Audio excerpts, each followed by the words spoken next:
جو آفس جو ان کو ملا ہے اس کو استعمال کرتے ہوئے ایک ایسا نظام بنائیں جس سے انسانوں کو، پاکستانیوں کو ایک سستا اور فوری انصاف جو ہے وہ واقعی فراہم ہو سکے۔ ہم ایک چھوٹی سی بریک لیتے ہیں، بریک کے بعد جب ہم واپس آئیں گے تو ہم انہی معاملات پر بات کریں گے پاکستان میں کچھ اہم شخصیات سے after this very short break.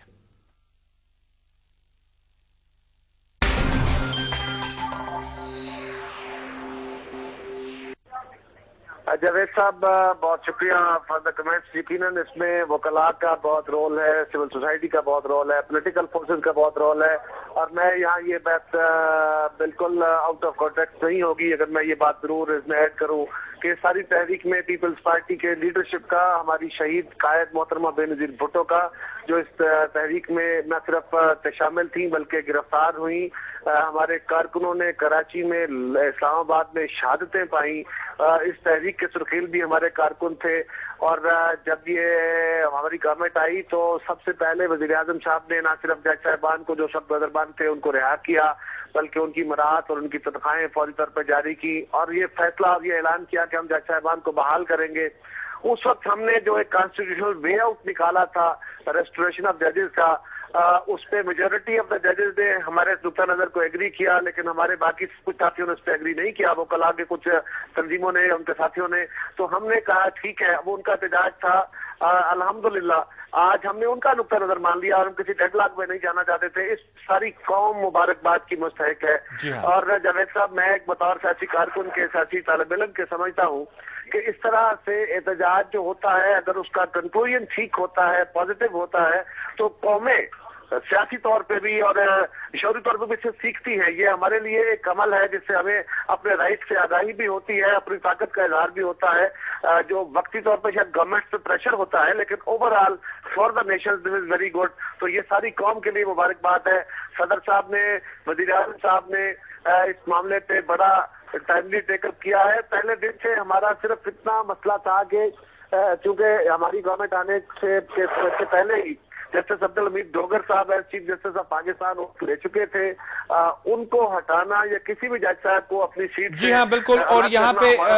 میں آپ سے ایگری کروں گا کہ جو ایک ڈیموکریٹک جمہوری حکومت ہوتی ہے وہ یقیناً عوام کو طاقت کا سرچشمہ مانتے ہوئے، عوامی پریشر یا عوامی سپورٹ اور سینٹیمنٹ کو سمجھتے ہوئے یہ فیصلے لیتی ہے۔ تو الحمدللہ جیسے کہ چیف جسٹس صاحب کی بحالی ایک خوش آئند پہلو ہے، یہ بھی پاکستان کے لیے خوش آئند پہلو ہے کہ ہمارے ہاں جمہوری اقدار جو ہیں وہ پنپ رہی ہیں۔ ہم سوال کی طرف آتے ہیں قائرہ صاحب، وہ یہ ہے کہ لوگ امید باندھ بیٹھے ہیں اب اس ریسٹوریشن آف جوڈیشری کے بعد کہ سستا اور فوری انصاف فراہم ہوگا۔ اس حوالے سے کچھ کنسرنز جو سامنے آ رہی ہیں، وہ جو ججز کی اپوائنٹمنٹس ہوتی ہیں، چارٹر آف ڈیموکریسی میں نے دیکھا ہے اس میں بہت واضح آپ کی قائد شہید محترمہ اور نواز شریف صاحب کے درمیان طے پایا ہے کہ کس طرح سے ججوں کی تعیناتی ہوگی۔ کیا ہم یہ توقع کر سکتے ہیں کہ وہ جو چھلنی ہے، یہ جو فریم ورک ہے، تمام ججز کی اپوائنٹمنٹ جو ہوگی یا جو ہوئی ہے کچھ پچھلے دنوں، وہ اس معیار پر پورا اترے گی جو کہ چارٹر آف ڈیموکریسی نے سیٹ کیا ہے؟ جاوید صاحب میں سمجھتا ہوں کبھی بھی دیر نہیں کہنا چاہیے، لیکن چارٹر آف ڈیموکریسی پہ تو ہم بہت دنوں سے اس میں کوشاں تھے اور ہم نے آفر کی تھی کہ چارٹر آف ڈیموکریسی کے ذریعے ہم وہ کمیشن جو نہ صرف آئندہ کے لیے جوڈیشری کی اپوائنٹمنٹ کا فیصلہ کرے بلکہ ہمارے اوور آل سارا جوڈیشل سسٹم کو ریویو کرے، اس پہ ہمارے دوستوں نے سمجھا کہ شاید پتہ نہیں ٹائم گین کر رہے ہیں، ہماری نیت ایسی نہیں تھی، لیکن اب صورتحال یہ ہے کہ جو اپوائنٹمنٹ اس وقت ہوں گی وہ تو جو موجودہ قانون یا آئین کے اندر جو کلازز ہیں، جو طریقہ کار درج ہے، اسی کے تحت ہوں گی۔ ہم نے جس طرح وزیر اعظم صاحب نے اپنے خطاب میں، صدر صاحب نے بھی اپوزیشن کو، میاں محمد نواز شریف صاحب کو، باقی جماعتوں کو یہ آفر کی ہے کہ آئیے بیٹھے، ساری پولیٹیکل فورسز کو ساتھ ملا کے ہم چارٹر آف ڈیموکریسی پہ جو ہمارے ملک کے لیے آئندہ کا ایک لائحہ عمل ہے کہ ہم اس پہ چل کے اپنی گورننس کو کس طرح بہتر کر سکتے ہیں، اس پہ عمل کریں اور جلد از جلد کریں۔ اس پہ پازیٹیو رسپونڈ کیا ہے میاں صاحب نے اور باقی پولیٹیکل فورسز نے۔ میں سمجھتا ہوں کہ اس وقت شکوک و شبہات کا نہیں بلکہ اعتبار کا وقت ہے، اور ہمیں اب اعتماد اور اعتبار کے ساتھ آگے بڑھتے ہوئے چارٹر آف ڈیموکریسی کے تحت اکٹھے بیٹھ کے جو ریکوائرڈ لیجسلیشن، جو سوال آپ نے کیا ہے لوگوں کا کنسرن، ایک یہ ہمارا مائل سٹون تھا جو اچیو ہو گیا، یہ سفر نہیں تھا جو طے ہو گیا، جی ہاں ایک بالکل مائل سٹون تھا جوڈیشری کی بحالی۔ اصل سفر جو ہے جو طے کرنا ہے وہ یقیناً وہ جو آپ سوال کر رہے ہیں کہ لوگوں کو فوری اور سستا انصاف ہم کس طرح دے سکتے ہیں، وہ ہے ہمارا اصل راستہ۔ اس کے لیے جو ریکوائرڈ لیجسلیشن ہے، کیا آپ ایگری کرتے ہیں کہ ججز کی جو تعیناتی ہے وہ سیاسی وابستگیوں سے بالاتر ہونی چاہیے؟ ایسے لوگوں کو جج بنایا جائے جو سیاسی وابستگی نہ رکھتے ہوں، جن کی کریڈینشلز جو ہیں وہ بالکل واضح ہوں، اور جو یقیناً نظر آئے کہ یہ واقعی آزاد منش اور انڈیپینڈنٹ ججز کی صورت میں اپنا کام کر سکیں گے؟ جاوید صاحب، میں بالکل اس بات سے متفق ہوں، 100% متفق ہوں، اس سے کوئی دوسری رائے نہیں ہو سکتی کہ ججز کو آزاد منش ہونا چاہیے، ان کو پارٹیزن نہیں ہونا چاہیے۔ لیکن یہ بھی ہمارے ملک کی تاریخ ہے کہ ماضی میں وہ بھی جج آئے جو سیاسی وابستگیاں ماضی میں رکھتے تھے، لیکن جب وہ جج اپوائنٹ ہو گئے تو وہ اپنی سیاسی وابستگیوں سے ہٹ گئے۔ اس لیے کہ آپ میڈیا میں ہو، آپ سیاست میں ہو، آپ بیوروکریسی میں ہو، جہاں بھی ہو، آپ کی ایک انڈیپینڈنٹ حیثیت ہوتی ہے اور آپ کا ایک آزاد ذہن ہوتا ہے۔ عدلیہ کے لیے جو ایلیگیشنز ہوتی ہیں کیونکہ وکلاء سے لینی ہوتی ہیں، اور سینئر وکلاء نہ صرف اپنے بار کے جو ایشوز ہیں ان کے اوپر، بینچز کے اوپر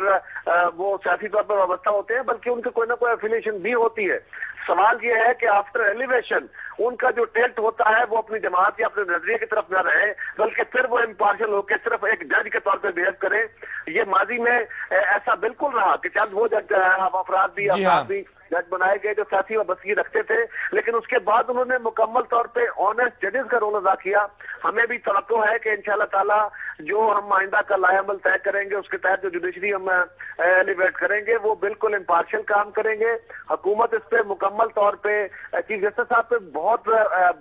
بھار آ گیا ہے، ان پہ بہت وزن آ گیا ہے، بہت توقعات ہیں ان سے لوگوں کو، اور ہماری پوری کوشش اور توانائی کے ساتھ کوشش ہوگی کہ ہم ان کے ساتھ تعاون کریں، ان کو پوری طرح جو لیجسلیشن کی ضرورت ہے وہ کریں۔ ہماری حکومت نے پچھلے دنوں ایک جو موبائل کورٹس کا تصور دیا تھا، اس کو انفارچونیٹلی وہ ٹائمنگ ایسی ہوئی کہ اس کا تصور یہ لیا گیا کہ شاید ہم کوئی لانگ مارچ کو روکنے کے لیے موبائل کورٹس بنا رہے ہیں، حالانکہ اس کا مقصد بنیادی طور پر یہی تھا جو آپ فرما رہے ہیں کہ لوگوں کو اس پہ غالباً آرڈیننس کی صورت میں کیونکہ وہ آیا تب بھی کچھ بنا، تو اینی ماضی کو ہم چھوڑ دیتے ہیں، مستقبل کی طرف کیونکہ امید کی گھڑیاں ہیں۔ آپ نے ہمیں بتایا کہ انشاءاللہ آپ ان جو پرنسپلز، جو پیرامیٹرز چارٹر آف ڈیموکریسی میں شہید محترمہ اور محترم نواز شریف صاحب نے جن پر سائن کیا ہے ان کو آپ ملوز خاطر رکھیں گے۔ یقیناً عوام آپ کے پیچھے کھڑے ہوں گے، بالکل ویسے ہی جیسے کہ چیف جسٹس صاحب کے پیچھے تھے، کیونکہ عوام الٹیمیٹلی جمہوری نظام کے اندر عوام جو ہوتے ہیں وہی آقا ہوتے ہیں۔ بہت شکریہ آپ کا قمر زمان قاہرہ صاحب، فیڈرل منسٹر فار انفارمیشن، ہمارے ساتھ لائن پر تھے اور انہوں نے ہمیں یقین دلایا کہ چارٹر آف ڈیموکریسی کے اندر موجود جو پرنسپلز ہیں انہی کے تحت انشاءاللہ مستقبل میں جمہوری اقدار کو استوار کیا جائے گا، خصوصاً جو کہ عدلیہ کے حوالے سے انڈیپینڈنس آف جوڈیشری کا سفر ہے، جس کا میں یہ کہوں گا کہ آغاز ہوا ہے چیف جسٹس صاحب کی بحالی پر، اور اس سفر میں ہم نے آگے بھی جانا ہے۔ اس وقت میرے ساتھ لائن پر ہیں جناب عرفان صدیقی صاحب، جو کہ ایک جانا پہچانا نام ہے، تجزیہ نگار ہیں، کالم نویس ہیں، ہم ان سے ہمیشہ بات بھی کرتے ہیں اور دیکھتے ہیں کہ وہ کس طرح سے دیکھ رہے ہیں ملک کے اندر یہ تاریخ ساز لمحے جو ہم دیکھ رہے ہیں۔ السلام علیکم جناب عرفان صدیقی صاحب۔ وعلیکم السلام ملک صاحب۔ صدیقی صاحب، سب سے پہلے تو تمام پاکستان جو ہے وہ خوش ہے، ایک امید کے دن آئے ہیں کافی طویل عرصے کے بعد، اور میں یہ سمجھتا ہوں کہ جس طرح امید کے پیمانے جو ہیں وہ اپنے عروج پر ہیں، بالکل ایسے ہی خوشیاں بھی ہم منا رہے ہیں۔ آپ ہمیں یہ بتائیے گا کہ اگر یہ کہا جائے کہ اس سفر کا آغاز ہوا ہے جس میں انڈیپینڈنس آف جوڈیشری کا ہم ذکر کرتے ہیں، سستا اور فوری انصاف، وہ خواب جو کہ قائد اعظم نے دیکھے ہوں گے، علامہ اقبال نے دیکھے ہوں گے، ذوالفقار علی بھٹو نے دیکھے ہوں گے، نواز شریف صاحب کے ہوں گے، محترمہ شہید بے نظیر بھٹو کے ہوئے ہوں گے، کہ عوام کو سستا اور فوری انصاف فراہم کر سکیں۔ اس سفر میں یہ جو ایک مائل سٹون ہم نے عبور کیا ہے، اس کے بعد مزید کیا کیا ایسے چیزیں کرنی پڑیں گی جس سے ہم اس سفر کو، اس مقصد کو حاصل کر سکیں؟ ملک صاحب، سستا اور فوری انصاف یقیناً ایک بہت قدیم آرزو ہے۔ جن لیڈروں کے آپ نے نام لیے ان کی بھی ہے، عوام الناس کی بھی ہے، اور بلا شبہ کوئی معاشرہ